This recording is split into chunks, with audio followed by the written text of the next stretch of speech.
dia! Bom dia! Tem gente que não tomou café da manhã. Bom dia! Bom dia! Nossa, você gritar também. Gente, vamos orar mais uma vez?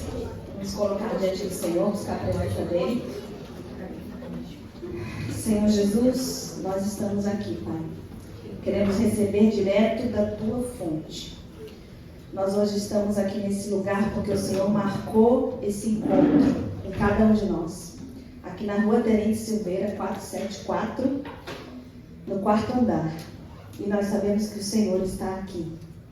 E assim como o Senhor marcou aquele encontro com o Teu povo há 5.000 anos atrás, o Senhor nos chama hoje para termos um encontro com o Senhor, por isso fala conosco.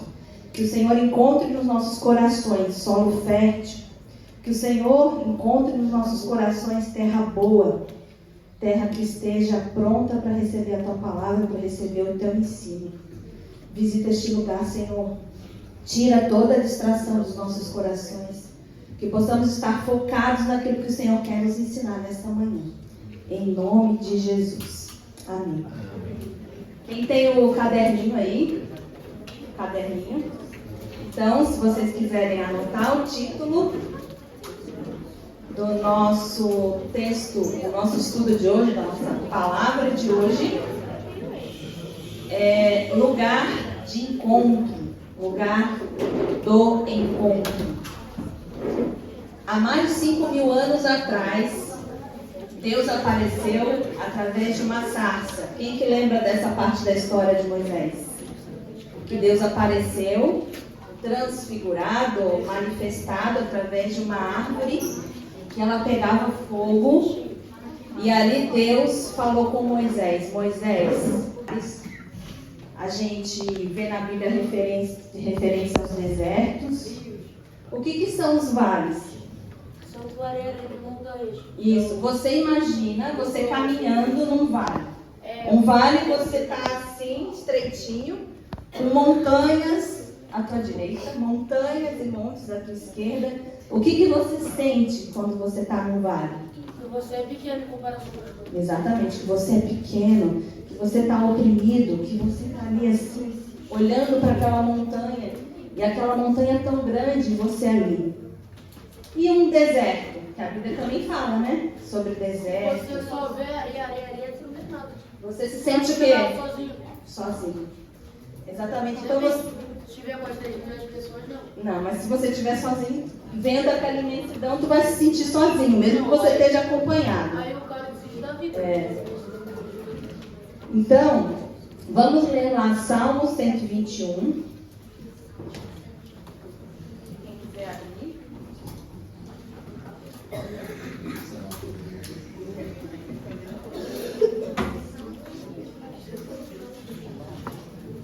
Salmo 121. Salmo 121, 1 e 2.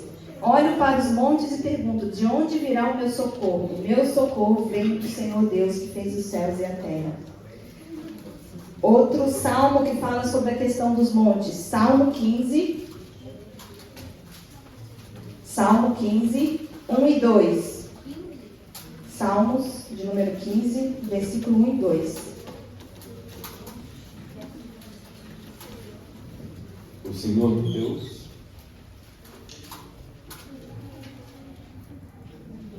está muito pequena essa letra, não consigo ler. Ó Senhor Deus, quem tem o direito de morar no teu templo? Quem pode viver no teu monte santo? Então na Bíblia a gente vê muita referência ao monte como a presença de Deus, como lugar de habitação de Deus, como esse lugar de encontro com Deus, como esse lugar de conexão com Deus. Vamos seguir? Então, a gente tem também várias referências de outros personagens bíblicos que tiveram encontros com Deus em montes, em montanhas. Noé, quando a arca repousou, no final da tempestade, dos 40 dias de chuva e do dilúvio, repousou sobre qual monte?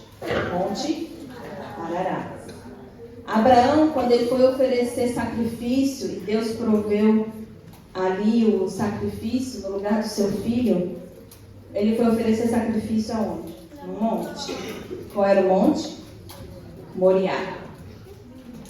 Moisés, diante da sarça ardente, no Monte Sinai, Monte Horebe, e depois, agora que a gente está estudando, no dia de hoje, quando ele tem esse encontro junto com o povo de Deus também no Monte Sinai. Elias, quando Elias desafiou os profetas de Baal, ele estava intercedendo no Monte Carmelo. E quando Elias fica em depressão, Elias fica muito triste, muito preocupado. Ele estava sendo perseguido pela rainha, porque a rainha estava com muita raiva dele, porque os sacerdotes dele tinham matado os sacerdotes de Baal. E ele fugiu nesse sentimento. Ele foi para onde? Foi para o Monte Sinai, o Monte Horebe. E Jesus, a gente tem muitas referências de Jesus. Jesus se retirava para o monte. Jesus várias vezes ia até esse monte. Ele ia, se afastava, se retirava, se colocava no monte para buscar Deus. Buscar sabedoria, buscar orientação, buscar a presença de Deus. Jesus, uma das mensagens mais singulares, ou das palavras de ensino mais poderosas de Jesus, foi o Sermão da Montanha. E esse Sermão da Montanha foi de uma montanha. E essa montanha ficava próxima ao Mar da Galileia. Jesus, quando estava aguardando os seus últimos momentos antes de ir para a cruz, e ele sabia o que reservava para ele, ele sabia o que Deus tinha para ele, o sofrimento que ele ia passar. Ele vai para onde? Monte das Oliveiras. E quando Jesus morre e ressuscita, e ele se apresenta aos seus discípulos, e no último dia que ele esteve aqui na terra, depois de ressurreto, ele se apresenta a esses discípulos em um monte, junto com Moisés e Elias. Qual era esse monte? Monte Tabor, o Monte da Transfiguração.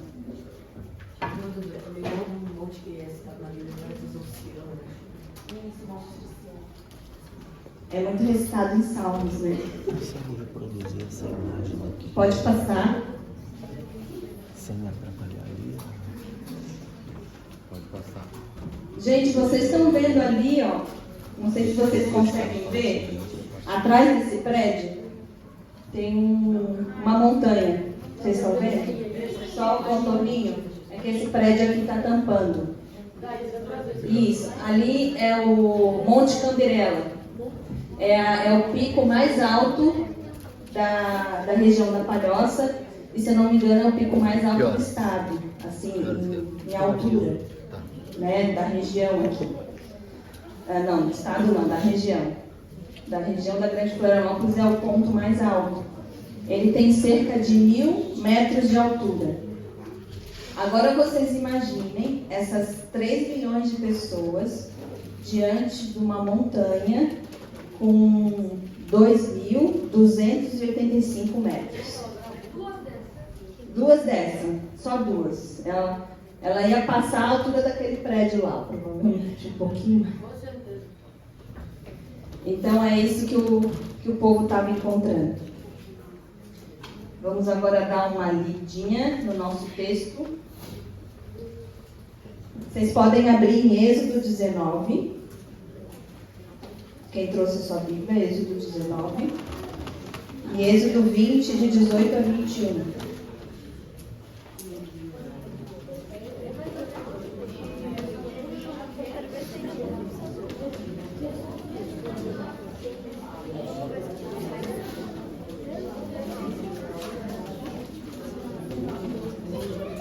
Êxodo 19.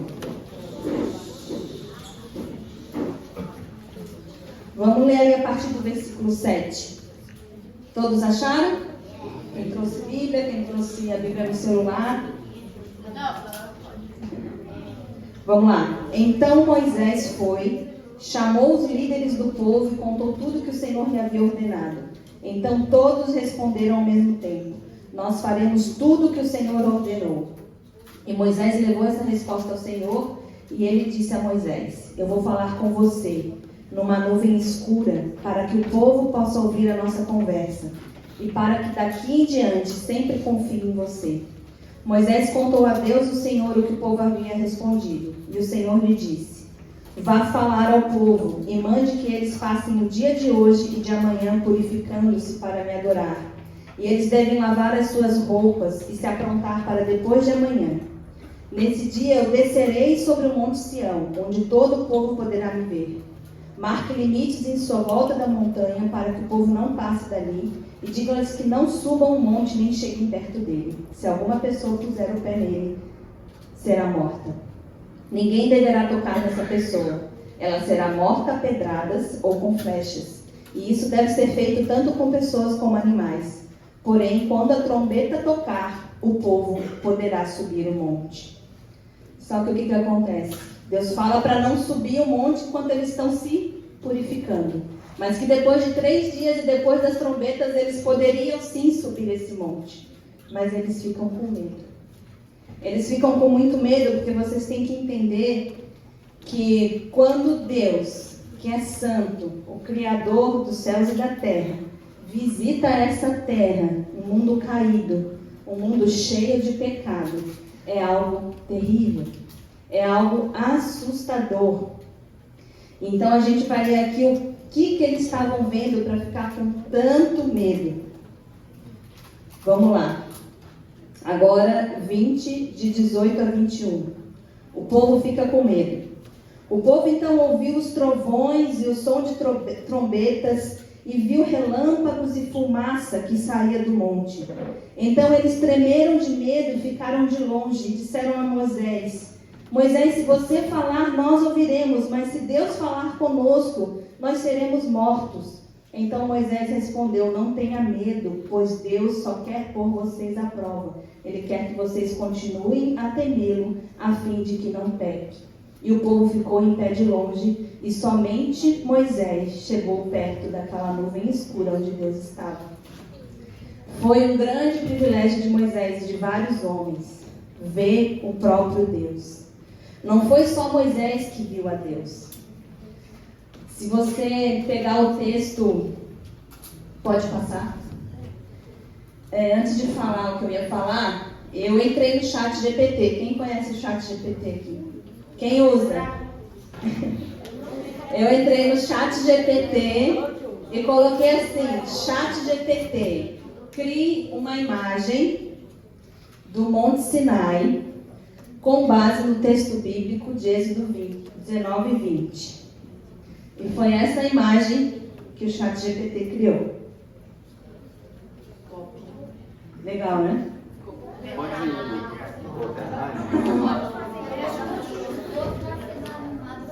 Pessoal, a minha família materna lá no Rio de Janeiro sempre viveu numa região que é um vale, portanto cercada de várias montanhas. Uma dessas montanhas é um vulcão em extinção. Mas em 1958, quando a minha mãe tinha só 8 anos de idade, vocês veem ela aqui, né, que está velhinha, teve uma espécie de uma catástrofe que não veio exatamente desse vulcão, mas veio de um paiol do exército, porque é uma região muito militarizada, né? Então tinha um paiol, que na verdade eram vários paióis, né? Mas era chamado Paiol de Deodoro, e estava repleto de explosivos, granadas, né? Enfim, pequenos petardos, né? De canhões. E aquilo ali explodiu. Até hoje as pessoas não entendem exatamente o que aconteceu lá. Só que eu cresci ouvindo as histórias referentes a esse acontecimento. E todos os moradores da região também falavam. E inclusive, eu cheguei a conhecer pessoas com algum ferimento, alguma marca disso que aconteceu. Gente, a explosão, ou as várias explosões foram tão grandes, que o céu de noite, isso foi à noite, ficou literalmente vermelho de fogo.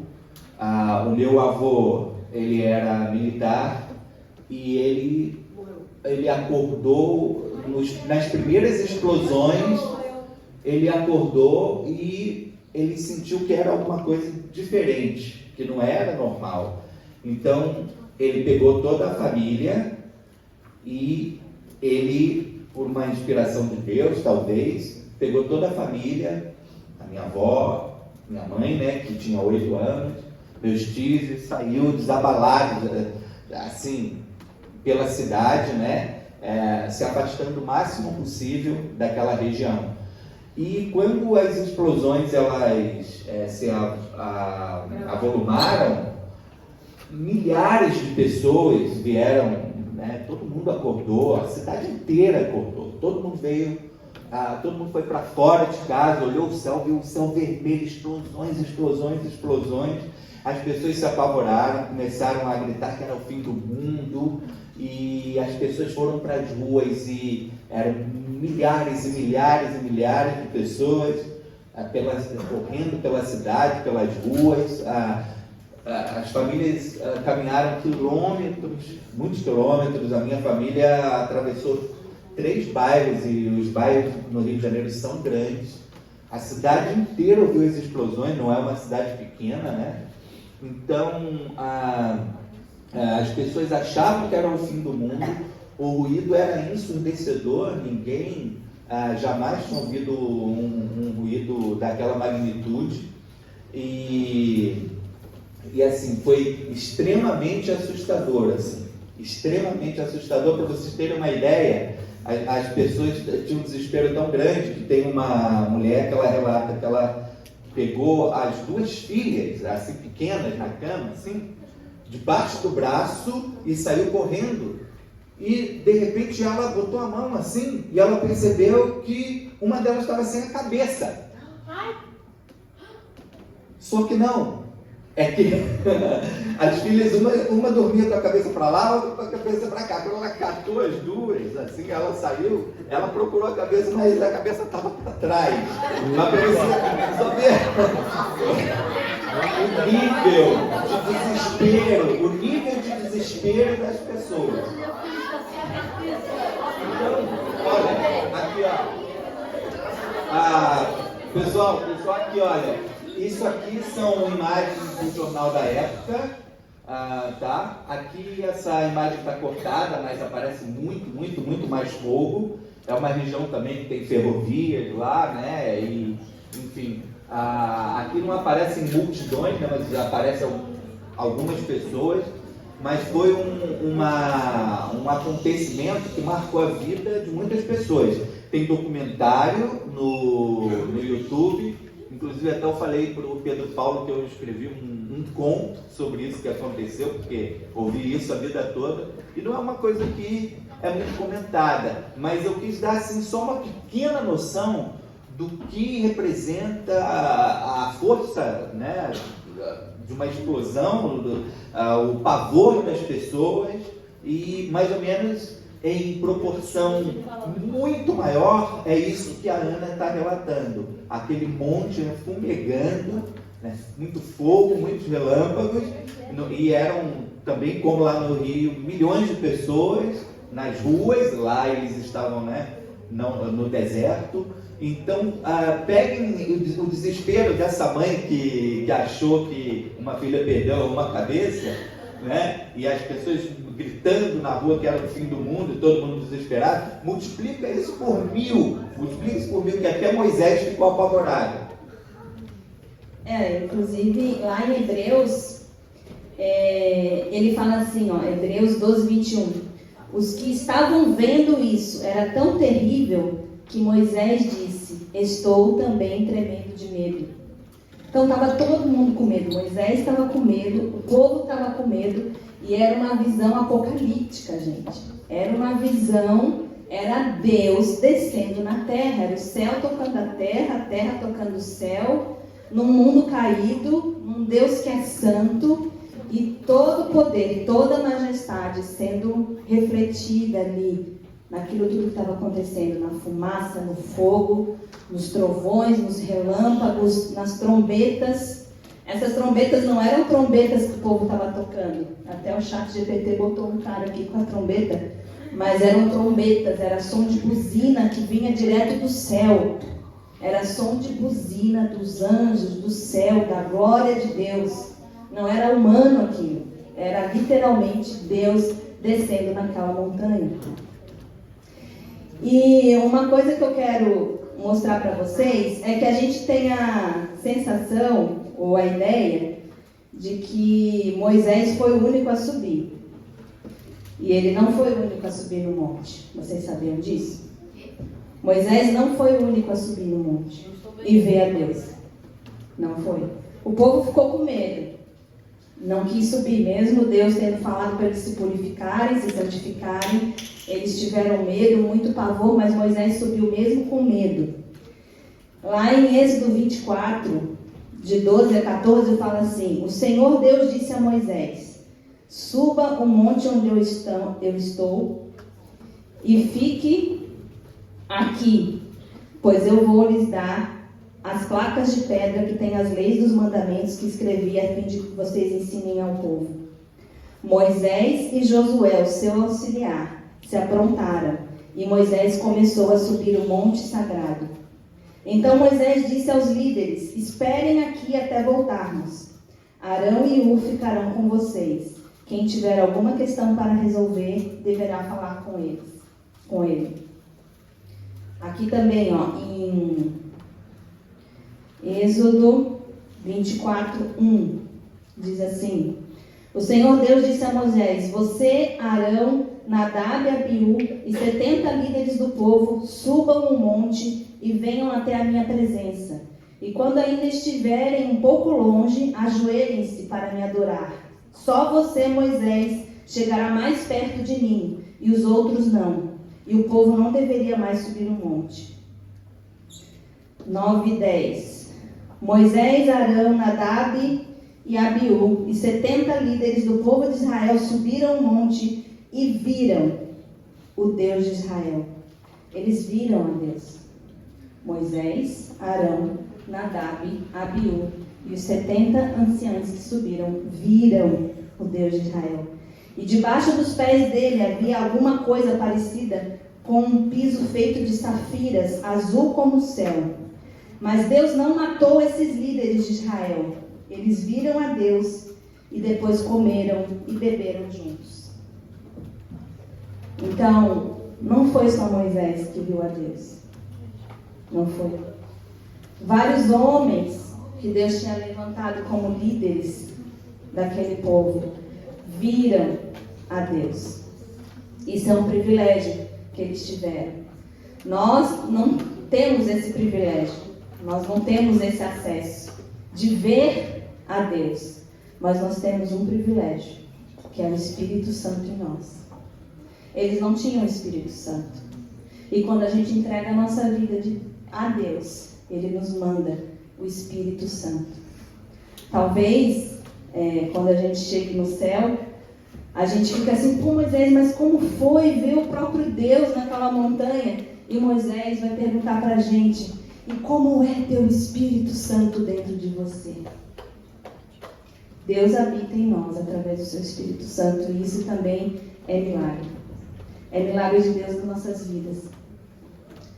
Pode passar? Como que Moisés chegou nesse lugar? Como que a gente chega na presença de Deus? Moisés, ele se santificou, ele se purificou, ele pediu perdão, ele se arrependeu, ele foi com o coração puro diante de Deus. Ele renunciou a muita coisa. Ele deixou a esposa, deixou seus filhos, deixou seus netos, os seus amigos, deixou o conforto lá da sua tenda, apesar de não ser um lugar ideal, mas era a casa dele naquele tempo. Ele deixou água, deixou comida, deixou de fazer muita coisa para ir até a presença de Deus, para esse encontro que Deus tinha marcado com ele. E Moisés, apesar do medo, por que ele foi? Porque ele foi por amor, porque ele amava Deus. Ele amava o povo de Israel.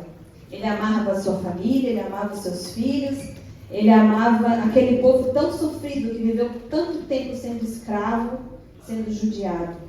E ele amava a missão que Deus tinha dado para ele. Ele queria cumprir aquela missão.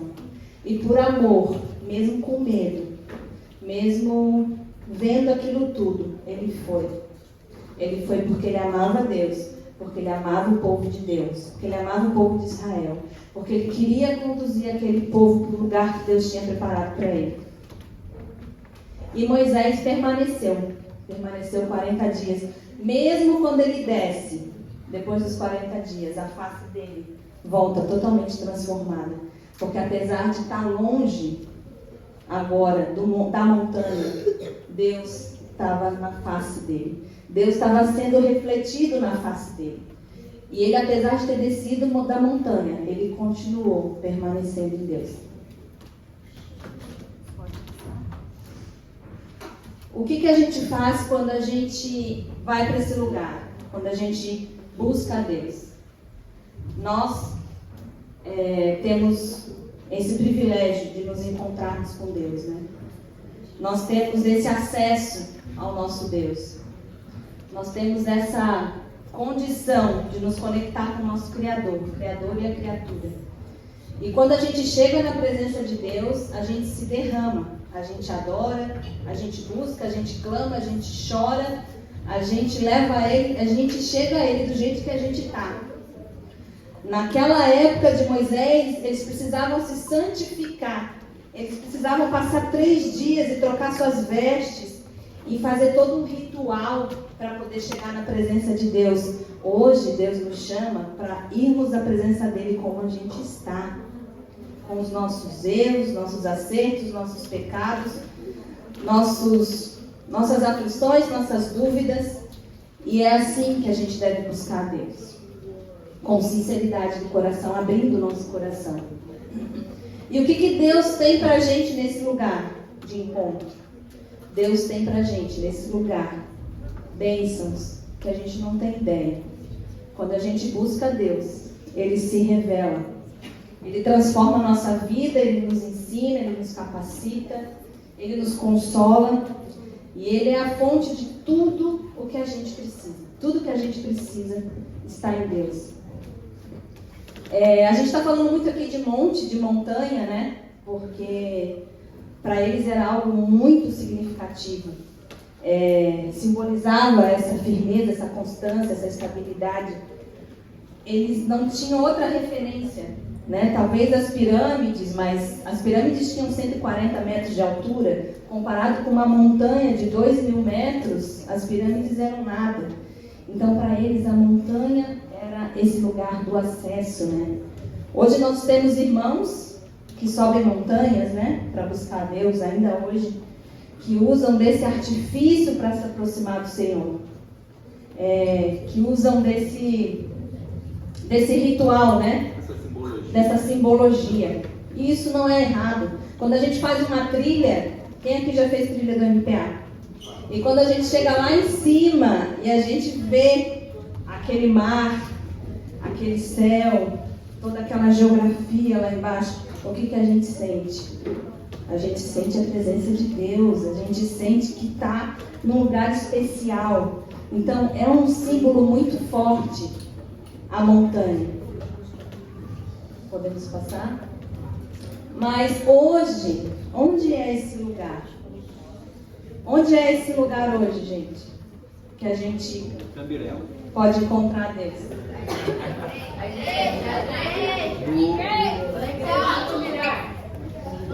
Será que é a igreja? Será que é só na igreja?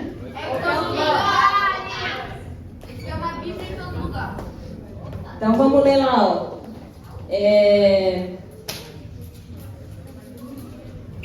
João 4, 19 a 23. A 24, mas eu vou ler um trecho aqui. É o encontro de Jesus com a mulher samaritana. Quem sabe conhece esse encontro? Vamos lá. Disse a mulher: Senhor, vejo que és profeta. Nossos antepassados adoraram neste monte, mas vocês, judeus, dizem que Jerusalém é o lugar onde se deve adorar. Os samaritanos e os judeus adoravam em montes diferentes. E eles tinham doutrinas diferentes. Jesus declarou: creia em mim, mulher, está próxima a hora em que vocês não adorarão o Pai, nem neste monte e nem em Jerusalém. Vocês, samaritanos, adoram o que não conhecem. Nós, entretanto, adoramos o que conhecemos, pois a salvação vem dos judeus. No entanto, está chegando a hora, e de fato já chegou, em que os verdadeiros adoradores adorarão o Pai em espírito e em verdade. São estes os adoradores que o Pai procura. Quando Jesus veio e se entregou por nós e morreu naquela cruz, esse acesso que nós tínhamos, que o homem tinha lá na criação, que no virar do dia, no entardecer, Deus se encontrava com Adão e Eva e conversava com Adão, sempre no entardecer, se eu não me engano, né? E não havia esse terror como houve no Monte Sinai. Era um encontro, porque ainda não havia caído o homem, ainda não havia o pecado. E Jesus, ele restabelece aquele contato do Éden. Ele restabelece aquilo que o homem tinha, aquele contato direto com o Pai que o homem tinha no Éden. Jesus pagou o preço. Hoje, para a gente chegar na presença de Deus, a gente chega agora em nome de Jesus.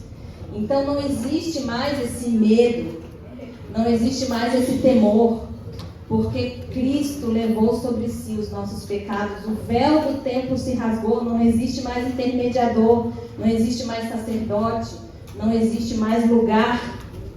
O lugar é o teu coração. O que importa é adorá-lo e buscá-lo em espírito e verdade. É isso que Deus está procurando, que você o busque e o adore em espírito e em verdade. E assim como Moisés renunciou muitas coisas, nós temos que renunciar. Nós temos que renunciar do nosso tempo, das nossas coisas que a gente gosta. Nós temos que dedicar esforço.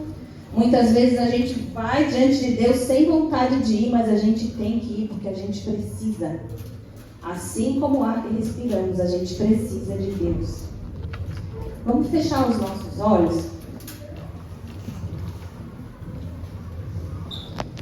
e vamos orar agora.